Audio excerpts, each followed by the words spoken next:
Shalom semuanya, salam damai sejahtera untuk kita sekalian. Pada kesempatan ini, saya akan berbagi beberapa topik, dan saya akan mulai dengan bahasa sederhana tentang puasa, gitu ya. Nah, bahasan tentang puasa ini hanya melengkapi saja bahasan saya sebelumnya tentang topik yang sama, gitu ya. Saya mau sampaikan kepada kita bahwa salah satu alasan lain daripada berpuasa adalah bagaimana kita tetap mensejajarkan kehendak kita, kemudian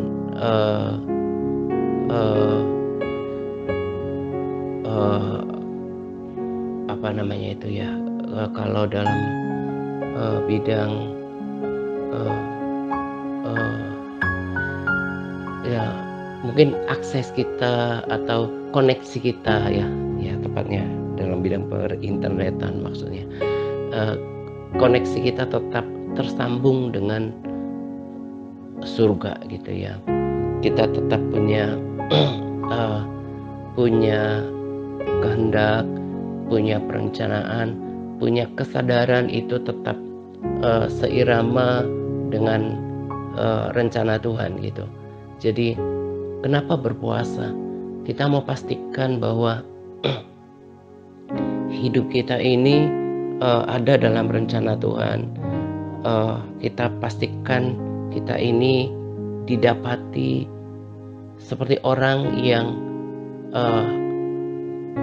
pada firman Tuhan, seorang yang hamba yang didapati bekerja kepada tuannya. Kemudian juga kita selalu memiliki kesadaran, karena ketika kita berpuasa kan kita mengefektifkan hubungan kita sama Tuhan, menghidupkan kembali hubungan kita sama Tuhan. Selalu kita memperbaharui persekutuan kita sama Tuhan. Nah, dengan adanya koneksi yang tetap terjaga, kita selalu klik dengan Tuhan, bahwa kita tidak pernah hidup melangkah jauh, bahkan keluar daripada rencana Tuhan. Selain hidup benar, selain tadi didapati seperti seorang hamba yang bekerja pada tuannya, kita didapati terjaga, gitu ya. Bahkan kita berperilaku layaknya seorang mempelai wanita yang menantikan dia, gitu. Nah, walaupun kita tetap sibuk dengan kegiatan kita, maksudnya tetap kita aktif melakukan tanggung jawab kita, tetapi kita di dalam inner man-nya kita, di dalam rohnya kita tetap tahu bahwa hidup kita tetap, hati kita tetap merindukan Dia. Karena begini, kalau misalnya ada seorang calon mempelai laki-laki, ya, yang diibaratkan dengan Yesus sendiri. Kemudian dia ingin melangsungkan pernikahan misalnya dengan calon istrinya atau calon mempelai perempuannya. Tetapi hatinya si perempuan itu, si laki-laki yang Tuhan sendiri yang merindukan berkumpul dengan kita, mengumpulkan kita menjadi anak-anaknya, sebagai anak-anaknya, sebagai mempelai wanitanya. Hati Tuhan udah berkobar-kobar rindu sekali, gitu ya. Nah, tetapi kitanya sendiri selaku mempelai wanita, atau yang tadi saya katakan ilustrasi, si calon mempelai wanitanya hatinya sibuk dengan hal yang lain. Mungkin sibuk dengan pengejaran cita-cita, ya. Bukan berarti kita nggak boleh memiliki cita-cita, tapi tertumpah seluruhnya ke sana. hati, waktu, pikiran, kekuatannya gitu ya. Itu yang nggak boleh. Nah, dia bahkan hatinya, eee, mencintai yang lain gitu ya. Eee, hasrat hatinya itu, eee, tidak terpaut kepada, mempelai laki-laki itu. Maka itu tidak akan pernah membawa sukacita, itu tidak akan membuat, eee, nggak akan ada chemistry-nya gitu kan. Nah, itu juga yang menurut pemahaman saya menjadi penilaian bagi Tuhan nanti untuk mengambil siapa yang menjadi miliknya, ya. Kalau kita tidak memberikan hati kita sepenuhnya kepada Tuhan, tidak menjaga chemistry-nya kita lewat persekutuan kita, tidak menjaga, sikap hidup kita, kerinduan hati kita, ya Tuhan nggak ada ada sinyal ke sana gitu ya. Tuhan hanya betul-betul ambil mereka yang mencintai Dia, yang merindukan Dia, yang menyenangkan hatinya gitu ya. Nah, di dalam puasa kita kita lebih mudah, lebih peka untuk menempatkan posisi kerohanian kita berada pada posisi yang tepat, yang benar, bahkan yang berkenan gitu. Nah, jadi kalau kita selalu memuaskan akan kedagingan kita, sekalipun itu bukan kedagingan yang melanggar hukum gitu ya, tapi kan dengan kita sibuk dengan memuaskan makan dan minum kita, itu kita juga akan itu akibatnya adalah, ya seperti side effect-nya yang negatifnya adalah kita kurang kepekaan terhadap perkara rohani, terhadap, alam rohani, perkara rohani gitu, perkara-perkara yang di atas gitu. Nah jadi, eee eee, sangat penting untuk kita berpuasa selain hal-hal yang kemarin, untuk mendoakan hal yang belum kita punya, berdoakan untuk orang lain, tapi hal-hal yang positif dari puasa itu adalah seperti itu. Lalu kemudian juga, eee bisa terus membangun urgensi terhadap, eee, seperti kemarin kan kita dengarkan kesaksian, eee, menyatukan hati kita, kita bisa menangkap urgensi daripada kedatangan Tuhan. Kita, lebih memiliki pemahaman, pengertian untuk mendoakan kota, mendoakan bangsa, mendoakan orang-orang yang kita kasihi. Itu hanya akan terjadi menurut saya dan menurut pengalaman saya ketika kita memiliki, waktu-waktu waktu-waktu tertentu, apalagi itu disertai dengan konsistensi, menghabiskan waktu dengan Tuhan dan dipelengkapi dengan puasa, itu akan menjadi maksimal gitu. Jadi mulailah berpikir, sungguh-sungguh tentang ibadah puasa gitu ya. Saya juga ada satu, eee eee, tips, lain tentang berpuasa. Saya nggak tahu yang mana yang mengena di hati para sahabat gitu ya. Mungkin juga nanti kalau belum siap untuk puasa 40 hari gitu ya atau 21 hari, mungkin dengan konsisten setiap awal bulan puasa penuh 1 minggu gitu. Nah, itu akan membangun pondasi untuk 1 bulan penuh sampai akhir bulan di di di eee eee, meneguhkan kondisi kerohanian tetap on gitu ya. Nah, eee eee, orang-orang yang berpuasa itu akan berbeda, secara kepekaan gitu ya. Saya, mau bersaksi tentang, beberapa kejadian yang, dalam, minggu 1 minggu terakhir gitu ya. Di tempat saya ada, eee, angin kencang gitu ya, seperti, eee, ya sangat kencang seperti, angin puting beliung gitu ya, tapi, eee, mungkin belum sampai kategori ke sana, tapi sangat kencang dan cukup lama. Ini, paling lama yang saya, rasakan gitu ya, dan itu terjadi udah mau jam 11 gitu, udah larut malam gitu. Itu pun setelah hujan gitu, karena cuacanya, belakangan ini sangat cuaca ekstrim panasnya gitu ya, dan kecenderungan akan ada hujan badai setelahnya gitu. Nah, dan eh, saya eh, saya tahu bahwa ini ada nggak beres gitu ya. Tadi kan saya bicara tentang kepekaan gitu. Dan badai yang namanya kerusakan ya, itu tidak pernah berasal daripada Tuhan gitu. Nah, jadi semakin mengerti bahwa ini adalah pekerjaan si jahat, semakin kita ini kalau udah semakin uh, peka terhadap rohani, kita semakin memahami sungguh-sungguh dengan pengertian yang terang tentang adanya pemerintahan kerajaan angkasa gitu ya, kerajaan di udara, yaitu iblis itu. Nah, dan yang saya lakukan pernah juga waktu yang lalu, tapi udah cukup lama, itu cuman sebentar kejadiannya, itu pun angin sangat kencang gitu. Nah, saya berdoa dalam bahasa roh gitu ya. Saya angkat tangan, saya berseru Yesus, Yesus, saya berbahasa roh, dan puji Tuhan, kuasa Tuhan terjadi gitu. Dinyatakan, dan semuanya baik-baik saja.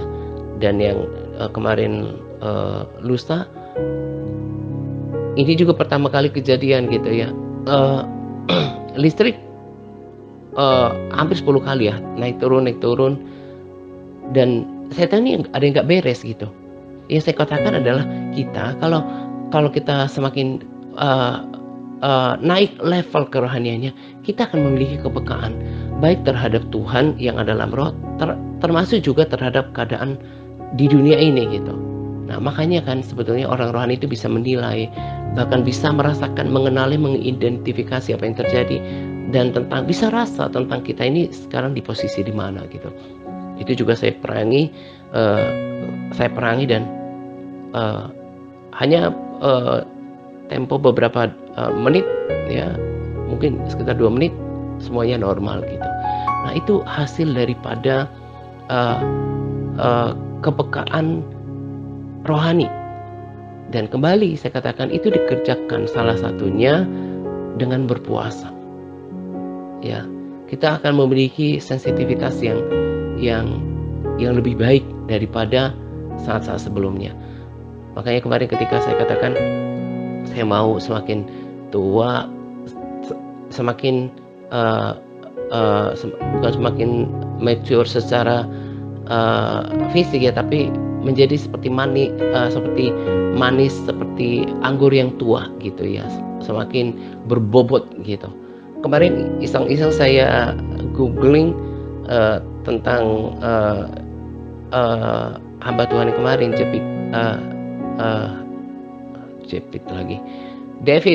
David Jeremiah.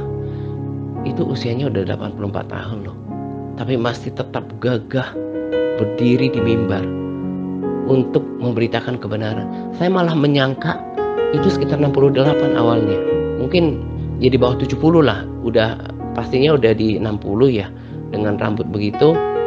Tapi masih dugaan saya di bawah 70, dan ternyata 84, hampir 15 tahun lebih tua daripada yang saya kira gitu. Tapi masih dengan gagahnya berdiri di mimbar untuk memberitakan kebenaran firman Tuhan gitu.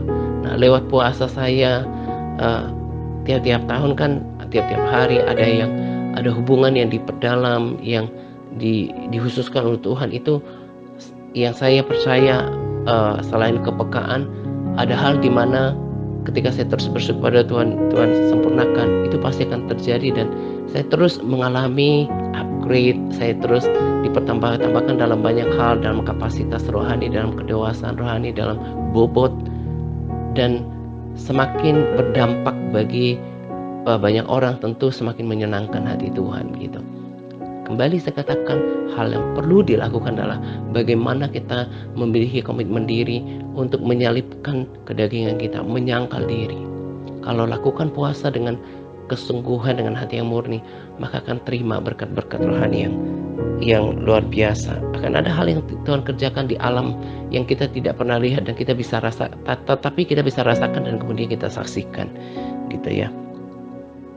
Dan saya juga yakini bahwa eh, eh, pengertian-pengertian firman juga akan diperdalam seperti penyingkapan-penyingkapan kepada kita.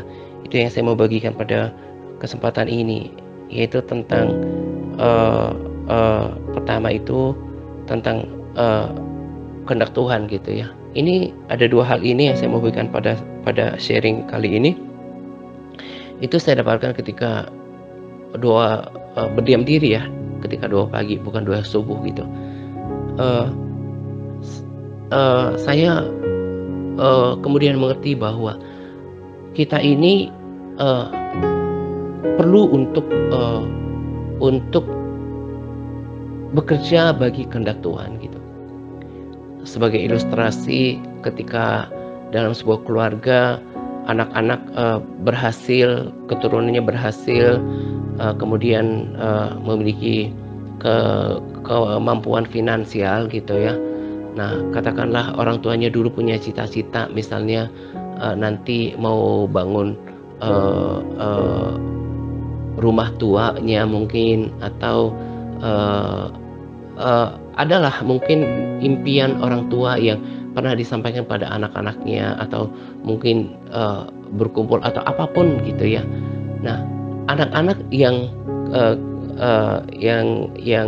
ya tentunya yang menghormati orang tuanya, yang sudah punya kemampuan finansial, kalau itu dalam hal melakukan sesuatu, mereka akan ingat bahwa dulu orang tua kita punya harapan seperti ini, punya kerinduan seperti ini, dan yuk kita mau wujudkan gitu ya. Mungkin mereka kakak beradik lakukan seperti itu. Nah, ilustrasi yang cukup sederhana itu sebetulnya harus terjadi dalam kehidupan rohani kita. Bahwa kita dalam hidup tidak lagi, kalau kita sudah semakin dewasa rohani, semakin mengenali kehendak Tuhan lewat kepekaan tadi, kita kita nggak enak hati lagi selalu berdoa, Tuhan bagaimana dengan pekerjaanku, usahaku, kehidupanku. Semuanya itu akan menjadi baik ketika kita kemudian menyenangkan hati Tuhan. Tuhan butuh orang-orang yang berdiri bagi kehendak-Nya, dan ini jarang ditemukan di antara orang percaya. Ya, contohnya saja kayak kemarin ketika kita dengarkan video Bu Suset kemarin gitu ya. Berapa orang di antara kita yang terbakar dengan semangat? Pertanyaan saya, masihkah semangat itu terjaga? Hal yang sederhana lagi, misalnya ketika diajarkan, sebetulnya bermazmur itu juga bisa, oh harama shanderia. Kalau orang udah bermazmur itu biasa dengan nada sendiri. Berapa orang di antara kita yang masih tetap melatih bahwa bermazmur dengan irama lagu tertentu itu masih dipertahankan? Saya rasa hanya sedikit. Saya bahkan manfaatkan itu untuk bermazmur, untuk syair lagu yang saya tidak ketahui, misalnya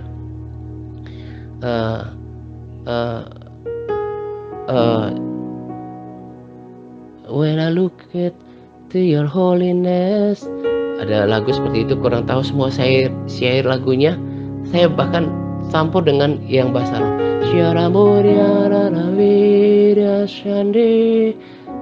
saya menyembah dengan irama yang sama. Aku masih pertahankan itu. Saya sedang berbicara tentang tipe-tipe orang yang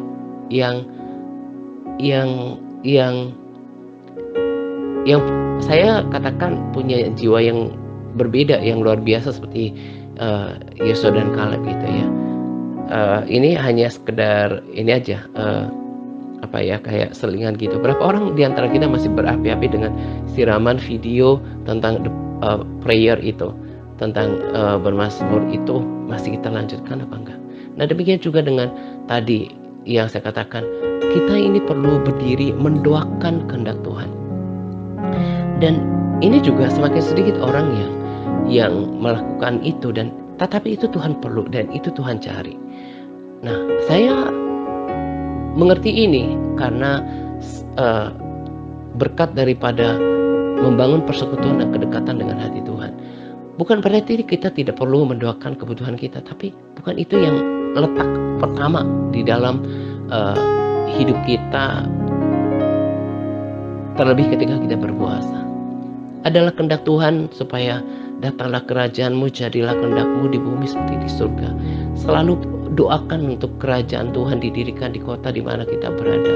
Lalu kemudian kehendak Tuhan supaya penanganan orang-orang miskin di kota tempat kita lebih diperhatikan oleh pemerintah. Kehendak Tuhan supaya ada keteraturan, ya, bertolak belakang dengan si jahat yang pengennya merusak, lambat, korupsi gitu kan. Selalu doakan supaya takut akan Tuhan terjadi. Kotaku menjadi kota yang aman, kota yang bersih, terus berkembang, pendidikannya maju. Tuhan tempatkan orang-orang yang kompeten di dalam setiap jabatan yang penting. Itu perlu didoakan. Dan carilah, mulai dari yang baca Alkitab ada beberapa orang di antara orang Kristen yang kita amati, orang-orang terdekat selalu memuji Tuhan, yang selalu berpuasa, bahkan sampai pada, dan kemudian pada saat sampai pada tahap ini yang mendoakan, perlu kita mendoakan orang-orang di sekitar kita, saudara-saudara kita, teman-teman kita,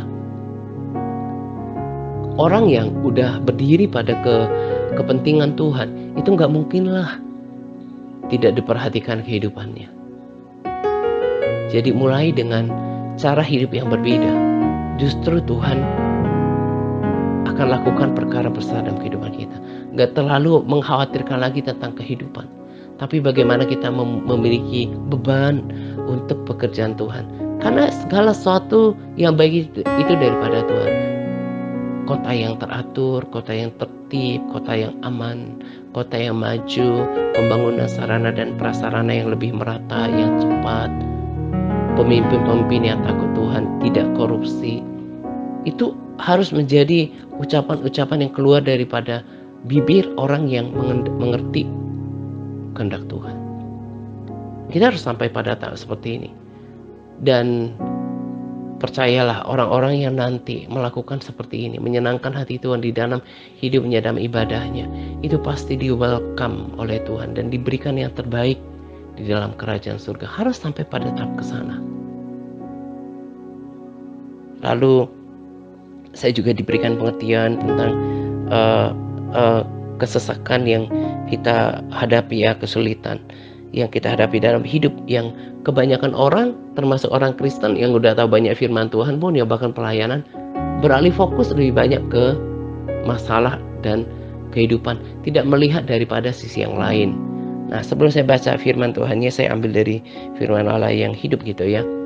Jadi ketika saya berdiam diri itu, kalau Roh Kudus memberikan saya pengertian gitu ya, bahwa kalau orang udah mengerti sampai pada tahap ini, gak ada lagi yang namanya hilang pengharapan, gak ada lagi namanya ketidakpercayaan, apalagi yang namanya bersungut-sungut atau marah sama Tuhan, pahit sama Tuhan, itu gak akan ada lagi. Orang kalau memiliki hal seperti itu dalam hatinya, itu tidak akan pernah mungkin berkenan kepada Tuhan.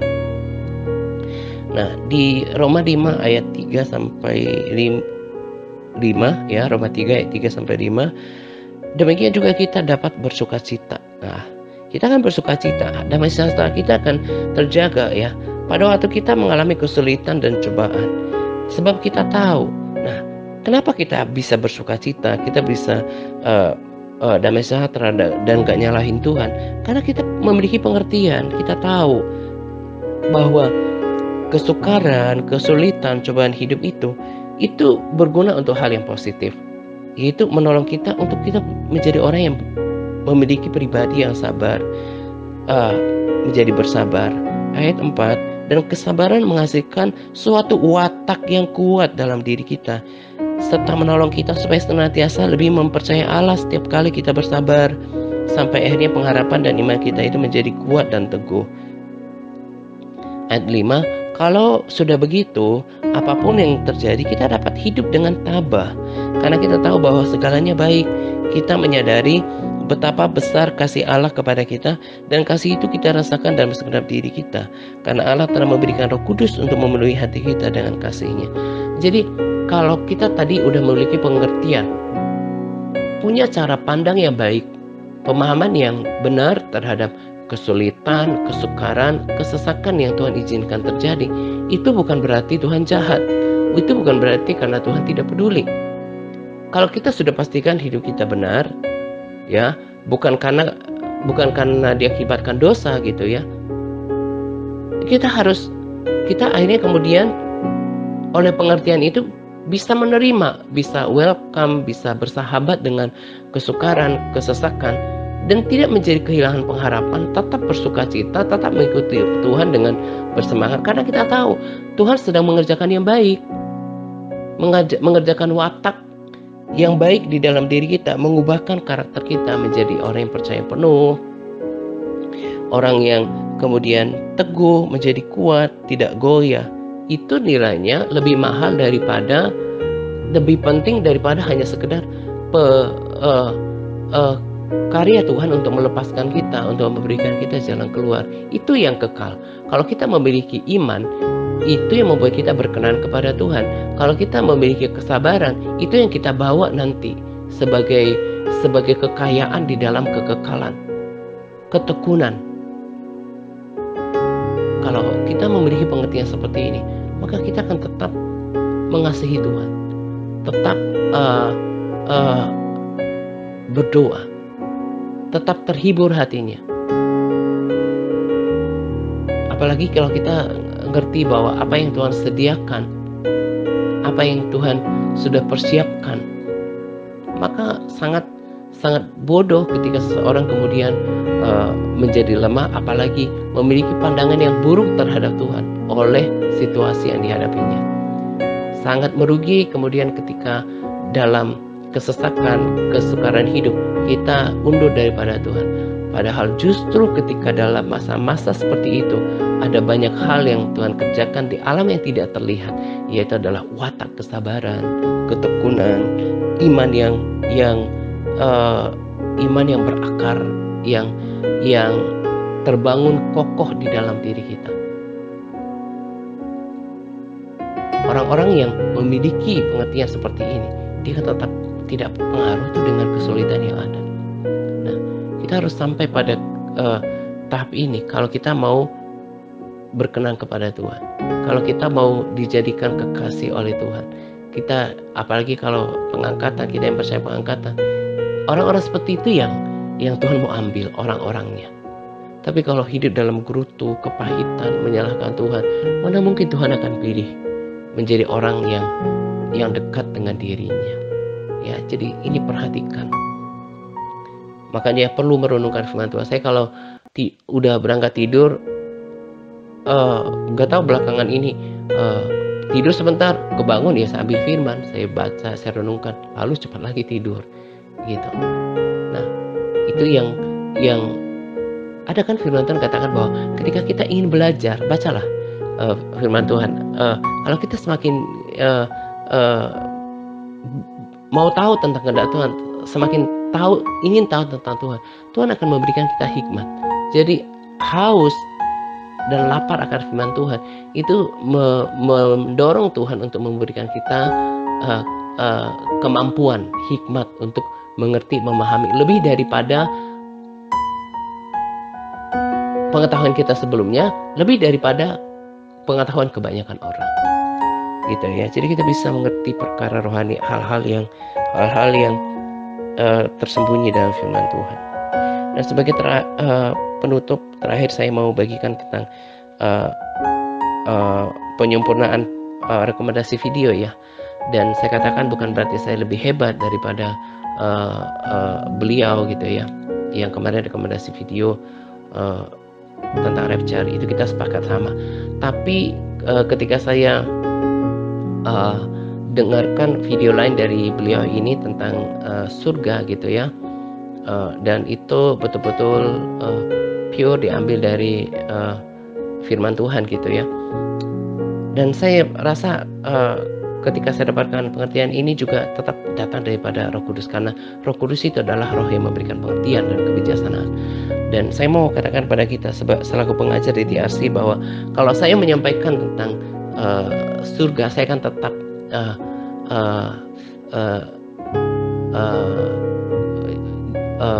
hubungkan, jalin atau koneksikan dengan firman Tuhan secara menyeluruh gitu ya. Jadi saya nggak mau ketika memberikan sebuah tema, misalnya kalau kita percaya kepada Tuhan kita akan diselamatkan, aku nggak mau berhenti sampai pada poin itu. Tapi jadi kalau saya perhatikan ya, ketika beliau menyampaikan tentang surga dengan berapi-api dan mantap, dikatakan surga sudah disediakan Tuhan buat kita gitu ya. Nanti kita akan melihat lantainya yang terbuat dari emas, kita akan bersama dengan penebus kita gitu ya. Tapi kalau saya menyampaikan itu, makanya saya sempurnakan buat kita, hanya kita yang tetap mengasihi Tuhan, yang ditunjukkan dengan ketaatan, yang tetap menjaga dengan kekudusan. Jadi saya akan rangkaikan dengan menjadi sebuah rangkaian yang utuh dengan pesan firman Tuhan yang lain, supaya kita terjaga gitu ya. Karena bukan setiap orang yang berseru kepadaku Tuhan, Tuhan akan disamakan oleh Tuhan. Demikian firman Tuhan sendiri kan, Yesus berbicara seperti itu. Jadi jangan sampai terbuai. Jadi kalau saya lihat, bukan semua orang yang di gereja sebagai aktif ke gereja sebagai jaminan dia akan disamakan oleh Tuhan. Karena kembali kepada sikap hidupnya, bahwa hanya orang yang mengasihi Tuhan yang akan diselamatkan. Mengasihi Tuhan itu akan berarti seperti firman Tuhan yang lain yang menjelaskan, dia akan melakukan kehendak Tuhan. Nah, hanya yang melakukan kehendak Tuhan yang diselamatkan, ikut dalam rencana kehendak Tuhan untuk kita taat, kehendak Tuhan kita untuk tetap hidup kudus, hidup suci kan. Nah, jadi saya mau sempurnakan pesannya itu kepada kita, bahwa untuk bisa melihat Tuhan, kita harus tetap mengejar kekudusan itu lewat ketaatan, ketaatan yang akan mudah kita jalankan ketika kita mengasihi Tuhan. Dan hati yang mengasihi Tuhan itu harus betul-betul diminta sungguh-sungguh kepada Tuhan. Berikan aku hati yang mengasihi Tuhan. Karena ada seorang dulu public figure gitu ya, sekarang dia menjadi pemberita firman gitu ya. Dan dia menikah, dulu dia pernikahan yang awal tuh divorce, cerai, kemudian dia menikah dengan hamba Tuhan dan mereka menjadi hamba Tuhan. Saya nggak tahu pernikahannya yang dulu secara Kristen apa enggak, dan kita enggak terlalu mau urus seperti itu, hanya mau lihat hal yang positifnya saja gitu ya. Dan dia memiliki satu orang anak, kemudian dia ketemu dengan suaminya ini dengan 3 orang anak, dan rasanya tiganya dia sekarang 3 anak itu adalah berasal dari 3 ibu, karena selain dia suaminya sekarang udah kehilangan istri 2 kali gitu ya, dan dia yang ketiga. Dan yang saya renungkan adalah bahwa bagaimana mungkin dia bisa menerima dan mengasihi, karena saya feel dari videonya dia mengasihi anak-anak, dan dia menjadi ibu sambung yang baik gitu ya. Itu semuanya hanya akan bisa terjadi kalau seseorang punya kasih Kristus, kasih Yesus yang rela mati untuk umatnya gitu ya. Nah, kita pun kalau mau mengasihi itu hanya kalau kita mengasihi kasih Tuhan. Dan itu kita harus minta sungguh-sungguh. Kalau kita rasanya sukar sekali untuk taat, kita rasanya sukar untuk berkorban, sukar untuk berdoa untuk orang lain, minta kasih Tuhan. Karena saya pernah sungguh-sungguh minta itu dan Tuhan berikan, dan saya mau lebih lagi karena saya belum sempurna. Minta kasih Tuhan untuk bisa taat. Karena tanpa kasih kepada Tuhan semuanya akan menjadi keterpaksaan, gitu ya. Nah, ini saja yang saya mau sampaikan pada sharing kali ini. Kiranya memberkati kita semuanya, memotivasi dan membuat kita semakin mengerti dan bersungguh-sungguh di dalam kerohanian kita gitu ya. Tetap bersemangat dalam par. Tuhan Yesus memberkati kita senantiasa. Amin.